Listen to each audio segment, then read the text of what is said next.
It is a normal morning in Los Angeles, and everyone is going through the usual routine on the busy streets. Before going to work, the new director of the city's Office of Emergency Management, Mike, is making breakfast for him and his 13-year-old daughter, Kelly, who has been having some attitude problems because of her parents' recent divorce. Father and daughter are supposed to be leaving on vacation today, but suddenly, an earthquake strikes the city. It is short, but quite strong. At the hospital, Dr. Calder has to hold onto her patient to stop him from falling off the stretcher. Mike still decides this is an emergency, and he will go to work instead of vacation, so Kelly will stay with a babysitter. When he makes it to the office, his coworker Emmett informs him that no serious damage was caused by the earthquake, so that he should go back to vacation. However, Mike takes a look himself and discovers that the water main ruptured and the gas is gone too. Meanwhile, at the park, a few construction workers are working on the Red Line subway extension but also betting on the magnitude of the earthquake.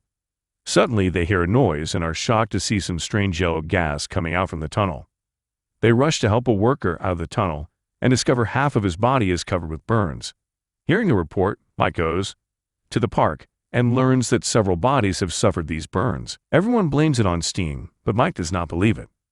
He attempts to suspend the subway lines that run parallel to where the killings occurred, but NTA Chairman Olber declines because he does not think the trains are in any danger. Olber is so proud of his project that he even ignores the requests to pause the railway construction. Meanwhile, the bodies are brought to medical forensics to be examined, and Calder is shocked to smell something strange about the burns of the victim, which indicate this definitely was not steam or gas. Moments later, Emmett shows up at the park too to try to get Mike off the case, since gas leaks are not their thing, but Mike is stubborn.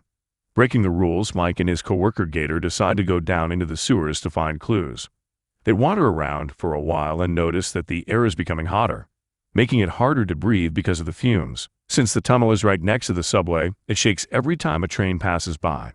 When Gator looks down, he finds a bunch of burnt rats, and they realize the rubber gloves are slowly melting as well. Suddenly, scorching gases being pouring out of a fracture in the concrete and flood the tunnel, so the duo has to run away as fast as possible, not to be burnt alive. Having found evidence, Mike orders Emmett to shut down the park. Sometime later, Olber brings Amy, a geologist that says the whole city is geologically unstable and they should not blow up tunnels under it. Mike brings her to the park, and she uses some machines to run a few studies. The conclusion she reaches sounds a bit crazy. She believes a volcano is fast growing beneath the city, with lava streaming underground. Unfortunately, it is still a theory, and she lacks the evidence to convince Mike, who finds the idea of lava in LA ridiculous. Meanwhile, nobody notices that the statue in the park fountain is slowly sinking. Later in the evening, Amy and her assistant Rachel inspect the accident scene in the storm drain, where they locate a fracture in the ground that released the gases earlier.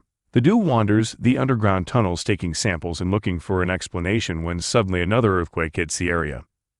This one is stronger and cuts down power in the whole city. At home, Mike rushes out of bed to find his daughter and takes her to a safe spot.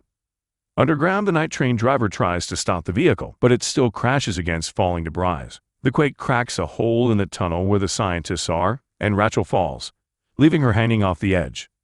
Amy tries to save her, but the smoke is getting stronger, and the tunnel is becoming hotter by the second.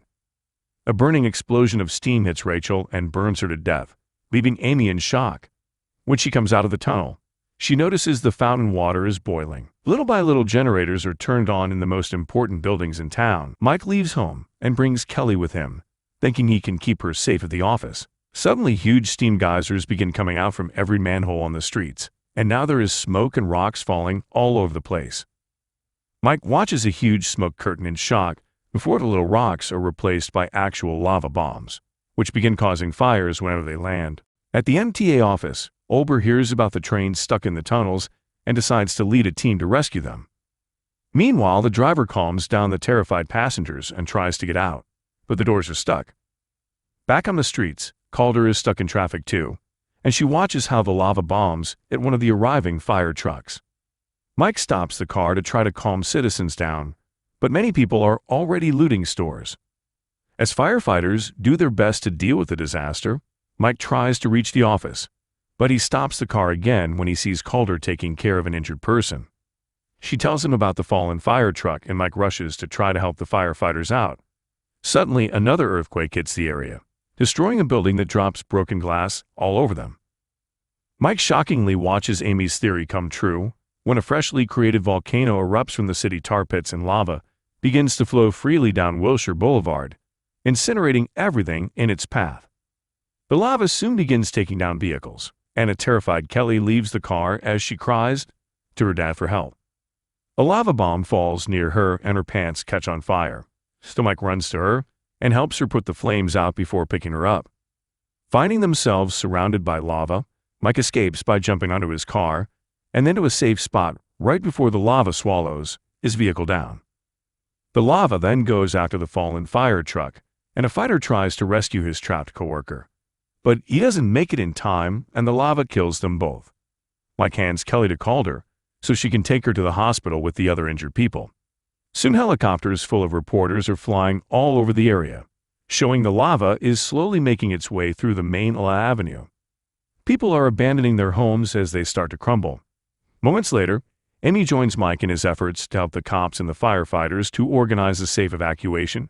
Mike wants to build a corridor that can stop the lava from reaching the rest of LA, so everyone pushes a bus away and then shoot the tires to use the vehicle as a wall. Then Mike and Amy try to rescue an unconscious body to safety, but at that moment, a flaming tree falls and blocks their way. The firefighters lower their ladder and the duo puts the body on it before hanging on the edge to get away. As the ladder moves above the lava, the victim's legs catch on fire, and 3 of them start panicking to put it off. The movement shakes the ladder and makes it break, but luckily they fall to a safe spot outside the lava, and the firefighters immediately help.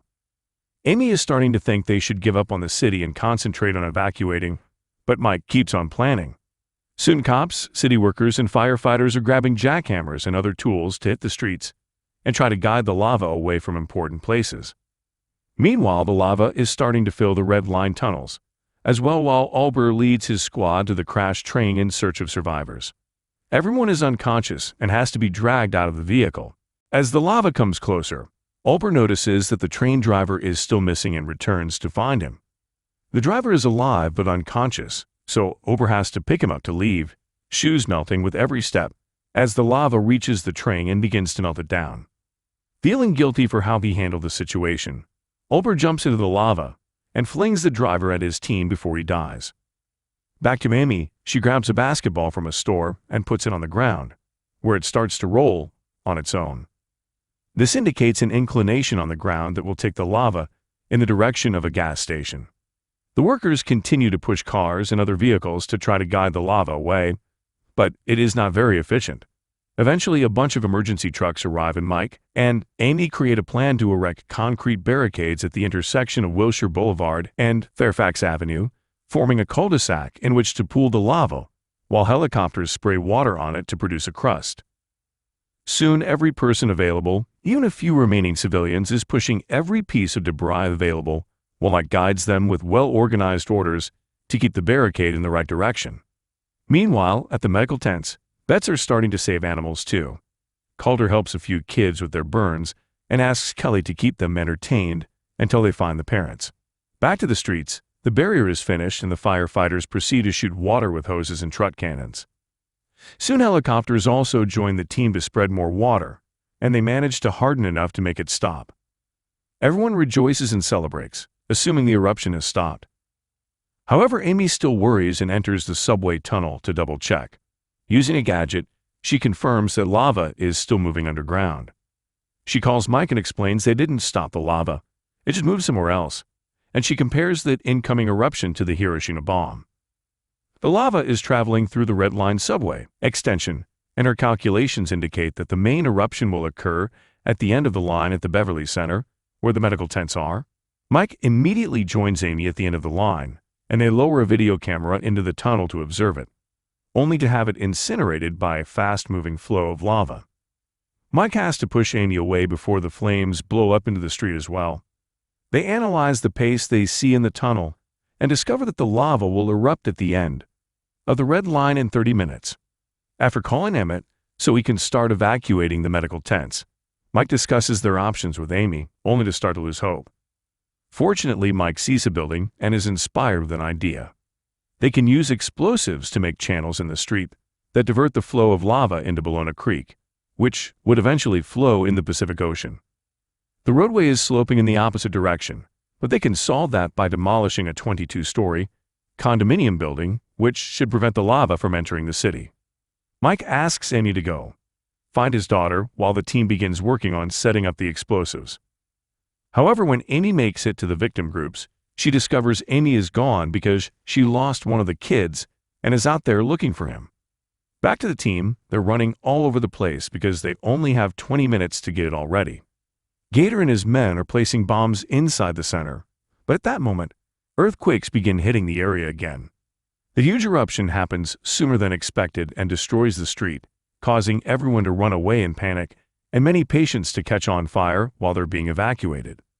Inside the center, one of the workers gets trapped under a core column that the earthquake destroyed, and Gator isn't strong enough to push it away. But Gator refuses to leave the mission and chooses sacrifice in order to detonate the final explosive charge. One by one, the explosives begin going off, but at that moment, Mike notices Kelly and the little boy in the path of the explosions. He runs as fast as he can and pushes his daughter and the boy down as the entire building collapses. Fortunately, the plan goes perfectly, and the resulting tunnel guides the lava successfully to the ocean. While people celebrate the victory, Amy looks around for her new friend. Suddenly, a hand pops out from the pile of debris, and Mike emerges with Kelly and the tiny child, all alive and well. The kid notices everyone is covered with ash, making them all look the same regardless of race until rain starts to fall and washes the ash away. Amy admits that if she had been in charge, she would have sacrificed half the city, so she thanks Mike for teaching her not to give up.